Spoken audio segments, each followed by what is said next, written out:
तो दोस्तों इस वीडियो में हम लोग जियो ऑप्टिकल फाइबर के बारे में बातें करने वाले हैं, डायमंड के बारे में बातें करने वाले हैं, पानी दिखाएंगे रेगिस्तान में बहुत सारा, वो भी जहां होगा भी नहीं।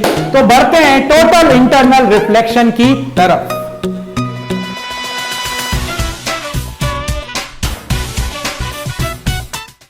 तो यार इसकी डेफिनेशन को समझो, क्या कहता है टोटल इंटरनल रिफ्लेक्शन। हम लोगों ने ये पढ़ लिया था कि अगर एक एंगल हमारे पास ऐसा होता है जिसके लिए रे जो है वो पैरेलल चली जाती है सरफेस के, जिसको हम बोलते हैं क्रिटिकल, बट हम कहां मानने वाले थे, हमने कहा अगर मैं क्रिटिकल से ज्यादा एंगल कर दूंगा, एंगल ऑफ इंसिडेंस जो मैंने की कर दिया है ऑरेंज कलर का, तो ये मेरे पास जो बाहर तो जा ही नहीं सकती, क्योंकि भाई 90 डिग्री से ज्यादा क्या करोगे तुम, इसका मतलब है वो अंदर आ जाएगी, और अगर अंदर आ गई और सेम मीडियम में है तो फिर रिफ्रैक्शन थोड़ी ना हुआ, वो बन गया रिफ्लेक्शन। तो इसका मतलब है when a ray goes from denser medium to rarer medium, then and if the angle of incidence is more than critical angle for that pair of media, then it will not go in the other medium, it will bounce back in the same medium following the simple laws of reflection. This is known as total internal reflection. तो क्या है total internal reflection? Total internal reflection basically जब जो incident angle है वो critical से ज्यादा हो जाए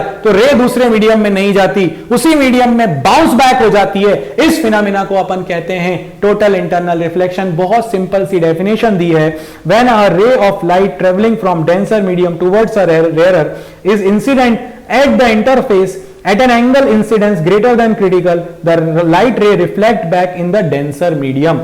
This phenomena is called total internal reflection। और यही डायग्राम बनाकर आना भाई साहब, यही आपको नंबर दिलवाएगा बहुत आसानी से। ज्यादा मत बनाना, 2 रेज ले लेना। इसके बाद एक बहुत इंपॉर्टेंट टर्म आता है कंडीशंस फॉर टीआईआर। कंडीशंस क्या होती हैं टोटल इंटरनल रिफ्लेक्शन की? तो भाई साहब रे को कहां से कहां जाना चाहिए तुम बताओ, मेरी जरूरत नहीं है अब तुमको। डेंसर से रेयरर जाना चाहिए रे को, और दूसरी चीज एंगल ऑफ इंसिडेंस जो है वो किससे ज्यादा होना चाहिए, क्रिटिकल एंगल से ज्यादा होना चाहिए, तो ही रे टीआईआर होगा। डेंसर से rarer, angle of incidence should be greater than critical. वही साहब हो गया आपके पास टीआईआर की टोटल कंडीशन। सो टीआईआर की 2 कंडीशंस मैंडेटरी, डेंसर से रेयरर जाओ, number 1, angle of incidence critical से ज्यादा है, वापस आ जाएगी, टेंशन खत्म। चलिए एप्लीकेशंस ऑफ टीआईआर पर बात करेंगे, बहुत शॉर्ट में बहुत मस्त तरीके से चीजें समझा रहा हूं तुमको। टीआईआर के एप्लीकेशन, सबसे पहला देखो 90 डिग्री डिविएटिंग प्रिज्म। अब रे आ रही है, पहली वाली सरफेस पर इंसिडेंट हुई, नॉर्मल इंसिडेंस हुई, सीधे चली जाएगी।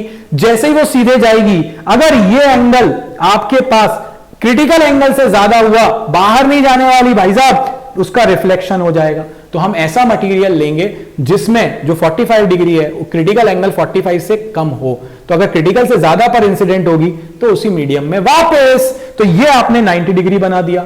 अब इसी चीज को अगर मुझे 180 डिग्री से गए और वापस, अगर ऐसा करना है तो फिर क्या करूं मैं? तो यार देखो ये रे गई क्रिटिकल एंगल से ज्यादा एंगल पर गई, ये एंगल क्रिटिकल से ज्यादा है, तो ये जो रे है हमारे पास ये यहां पर टीआईआर हो जाएगा। फिर से ये एंगल क्रिटिकल से ज्यादा हो जाएगा, और अगर ये एंगल क्रिटिकल से ज्यादा हुआ तो ये रे बाउंस बैक करेगी और वापस चली जाएगी। ऐसी आई, इधर 2 बार टीआईआर हुआ, वापस 180 डिग्री डिविएटिंग प्रिज्म। जो लास्ट वाला है वो भी कुछ इसी तरह का है, मगर वो इन्वर्टेड चीजों को इरेक्ट करता है। बाइनाकुलर्स में अपन लोग यूज करते हैं इस चीज का। जो थर्ड वाला एप्लीकेशन है, ज्यादा बोलना नहीं चाह रहा उस पर, इरेक्ट है तो इन्वर्ट कर देगा, इन्वर्ट है तो इरेक्ट कर देगा। सिंपल सिंपल, 1 बार टीआईआर हुआ है, 2 बार रिफ्रैक्शन हुआ है। इसमें मैं ज्यादा बोलूंगा नहीं, चांसेस भी कम बनते हैं, इसलिए ज्यादा एनर्जी उसमें इन्वॉल्व नहीं कर रहा हूं। अब आते हैं अपने पास, मैंने कहा था ना रेगिस्तान में पानी दिखा दूंगा भाई, और उसके लिए टीआईआर का यूज करना बहुत जरूरी है, उसे हम कहते हैं मिराज।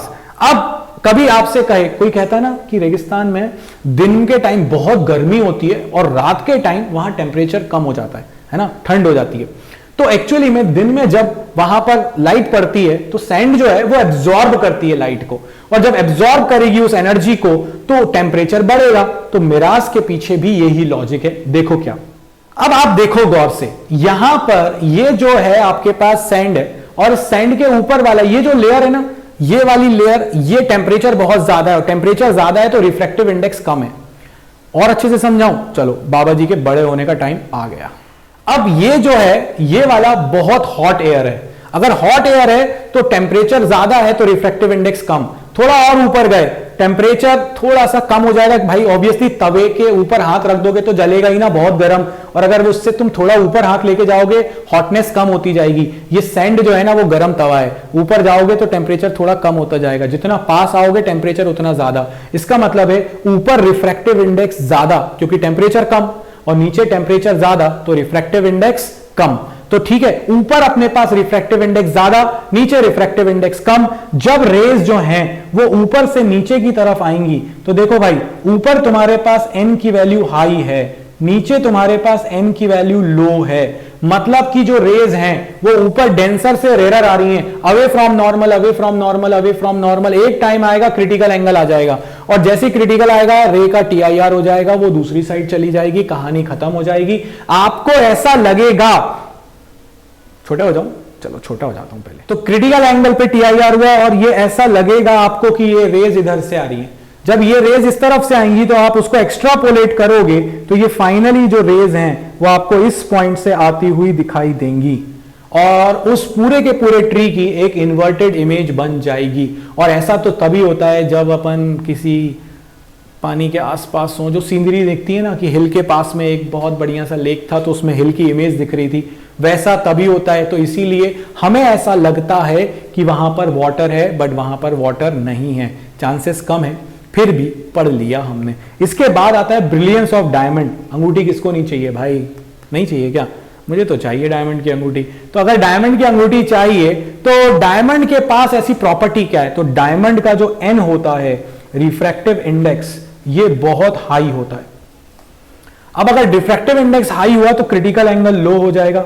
ये देखो क्रिटिकल एंगल होता है 24 डिग्री, 24 डिग्री कम है तो लाइट एक बार अंदर आती है और कंटिन्यूअसली TIR होता है।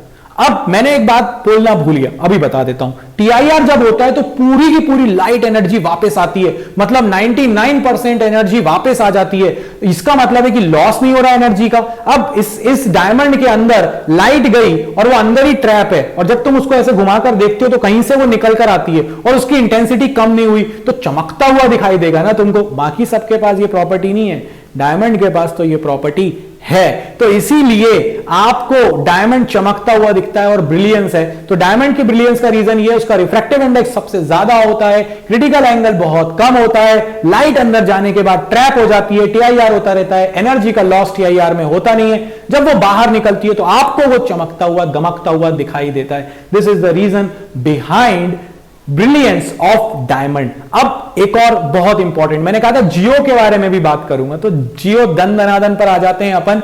ऑप्टिकल फाइबर, पहले हमारे घर में जो ट्रांसफर होते थे सिग्नल, अभी भी बहुत सारी जगहों पर, वो कॉपर केबल से होते थे जिसमें करंट फ्लो होता था, है ना। उसकी वजह से हमारी स्पीड स्लो थी। अब हमने क्या करा, हमने एक ऐसा डिवाइस बनाया जिसमें हम ना करंट को लाइट में कन्वर्ट करके लाइट को भेज देते हैं, और ऑप्टिकल फाइबर है, उसी का नाम है।